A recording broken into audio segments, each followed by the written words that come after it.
Patnagarh parcel बोमा विस्फोरण मामलें साक्ष्य देइछंती IPS Arun Bothra. Patnagarh court रे हाजर होई तत्कालीन crime branch IG Arun Bothra 60 number साक्षी भाव में साक्ष्य प्रदान करिसेंती। मामलार शुणाणी समय केमिति अभियुक्त पुंजीलाल मेहर पार्सल बोमा तैयारी करिथिला कोर्ट रे ताहार डेमोग्राफी देखाइछंती। गत सेप्टेम्बर 3 रे अरुण बोथ्रांकर साक्ष्य ग्रहण तारीख थिला, किंतु पुंजीलालकर वकिल बोमा तैयारीर डेमोग्राफी कोर्ट रे न करिबा पई आवेदन करिबारु अरुण बोथ्रांकर साक्ष्य प्रदान संपूर्ण होई पारि नथिला। कोर्ट डेमो देखिबाकू आदेश देबा परे अरुण बोथ्रा पुंजीलाल केमिति बोमा तैयारी कला तार पूरा वीडियो डेमो विचारपति को देखाइतिले। उभय पक्ष वकिलंक उपस्थिति रे डेमो देखाइतिला क्राइम ब्रांच।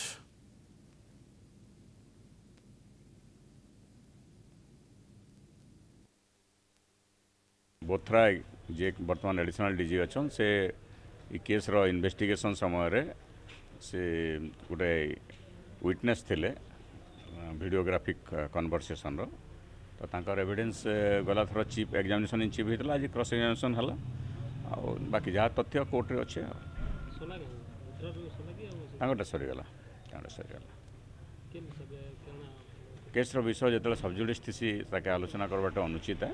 किंतु तांकर एविडेंस आज सरीगला। साक्षी आज थिला हमर सेतबेले जे आज थिले अरुण बोथ्रा सी साक्षी दौले गला थर भी साक्षी होगी पुणी आज आज साक्षी देले आगे जो आक्यूज पुंजीलाल मेहर जो बम प्रिपेयर करता डेमो बम